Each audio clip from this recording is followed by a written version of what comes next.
Welcome, Amakhosi Network. Welcome to the channel. Today we chat about the Velebayi situation. We chat about Toure's situation, interest from Kaizer Chiefs, interested in that Stellenbosch player, and just chat about Kaizer Chiefs in general. But before we get into that, please like, comment, and subscribe. Subscribe, everyone. So let's get into it.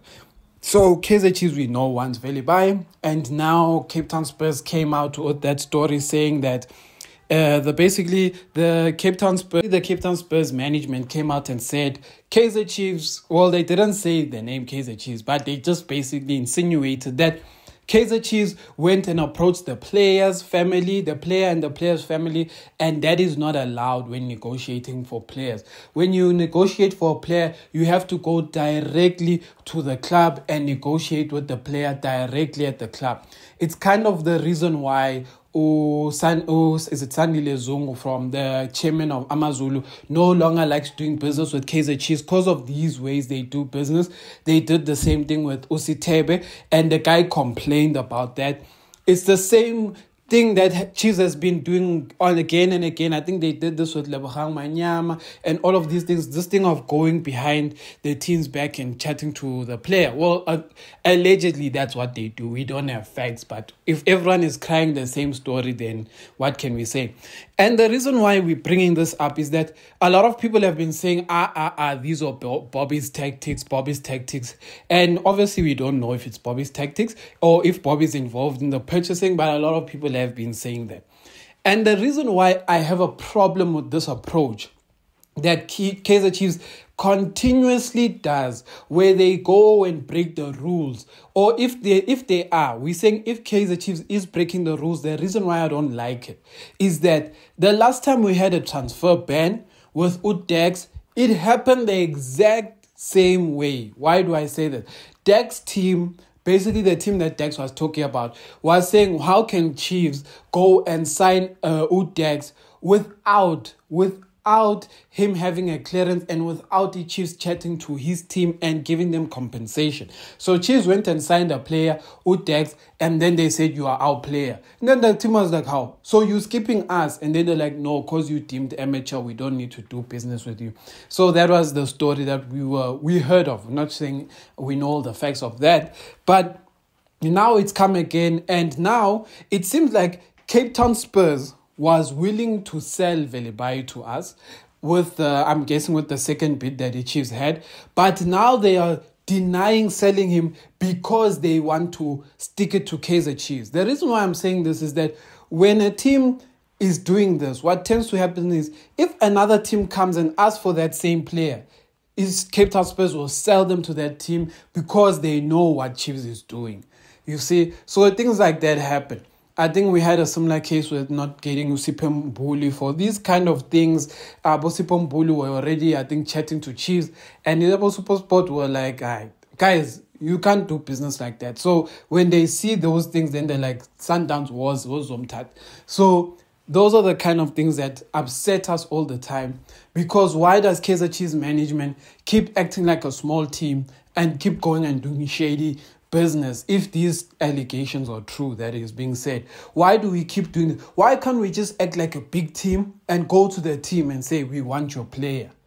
And then then we negotiate with the team, we make the agreement, the player comes, finish and clap. Why must we then go and then speak to the player and all of that? And one will argue that Peter Mosimane, even in an interview now recently, said that he did the same thing. He told about Tebogo Mokoena and he told Ambo Khuliso Mudau that he wants them. And yes, we know it happens in football, but I'm saying a big institution like Chiefs, things like that should not happen. So I'm really hoping that what the Cape Town Spurs was saying is not true, but if it is true, then I'm really disappointed in Kaizer Chiefs because it's the same story, different. Yeah, you know what I mean. And then let's chat about Toure. Chiefs is apparently interested now in signing Toure because a lot of people are even saying that Chiefs wants to let go of Titi Diklokwe because maybe Nabi is not feeling him that much. And you know what my stance is on this? My stance is that I have a problem with us going to Staleys all the time. The reason why I have a problem with us going to Stelis is that Stelis is so well coached that you cannot see the flaws of a player until that player comes into your team. Now, a lot of you will say, why am I saying this? Let me give you an example.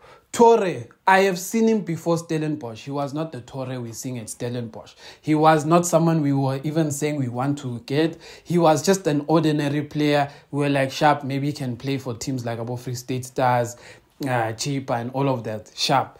Pasadine, same story. Remember, Pasadine was playing for teams like Morocco Swallows and all of that, but no big team wanted him until he arrived at Stellenbosch. And Stellenbosch had such good coaching and such good elements around them that these players shine because of whatever coaching is happening at Stellenbosch and the amount of support they have at that team.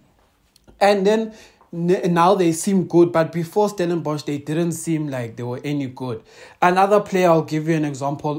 Two players is Mthethwa and Dupree. Mthethwa and Dupree at Stelis look like some of the best players in Africa. They get to Chiefs. You can tell that the system helped them be great. It wasn't that they were the best of players in the world. Why am I saying this? When Mthethwa was at Black Leopards, no one really cared about Mthethwa until Mthethwa arrived at Stellenbosch, and Stellenbosch system and coaching made him look elite. And a lot of you will be like, yeah, but you know what? What if Kaizer Chiefs needs to get to that coaching and stuff like that? And I'll be like, you're right. Kaizer Chiefs does need to get to that coaching element where we can make an average player great. I agree with you, but we need to have players who are not average. We should not be getting an average player to be great. We should be getting a great player to be even amazing, out of this world. And that's why I'm saying this, because what happens is that because Chiefs is such a big team, we're not a team that's going to find themselves having one coach for 10 seasons and stuff like that. We're often going to find ourselves rotating players, rotating coaches. Maybe a coach will stay max 3 years and stuff like that. But when that happens, when the coach leaves, he can't leave. And now because he was a great coach and stuff like that, now when he leaves, the team breaks because all of the players were always average. We just had a great coach who could make average players look great. And that is my worry. My worry is when we get great coaches and get the great coaches to make average players look great, when that coach leaves and we have to replace that coach, the coach who comes in will be like, these players are very average. How is that? How did that coach win? A prime example of this is Alex Ferguson from Manchester United. Alex Ferguson used to win Champions League with players like Darren Fletcher, Carrick, all of these guys who looked amazing when they played for Alex Ferguson. They looked like world beaters. They looked like some of the greatest players in the planet. Then when Alex Ferguson left Manchester United, those guys just became pop overnight. All of them, pop. Abo Evans, Abo Carrick, all of these guys who Alex Ferguson could transform just looked average. And when some of them left the team and went to other teams, they still looked average in those teams. And that just showed you how good Alex Ferguson was. He could make average players great because he was just that elite of a coach. But the problem is that now Manchester United is suffering because now they have a problem where they have an identity crisis. Without Alex Ferguson, they don't know how to make these average players that they keep signing great. And they used to be that kind of team that would attract one star player, and when they get that one star player, he would be amongst these average but guys who could be play to becoming great, and he could make those guys great.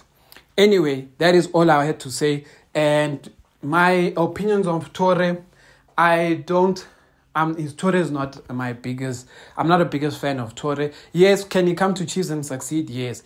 But is he a player that I would say I want that player? Hell no. I would not want that player. No, I disagree. Velebayi, the only reason I'm seeing someone on the comments challenging us on Velebayi, and I say this, guys. Velebayi has something special in him. He was playing for a bad team like Cape Town Spurs.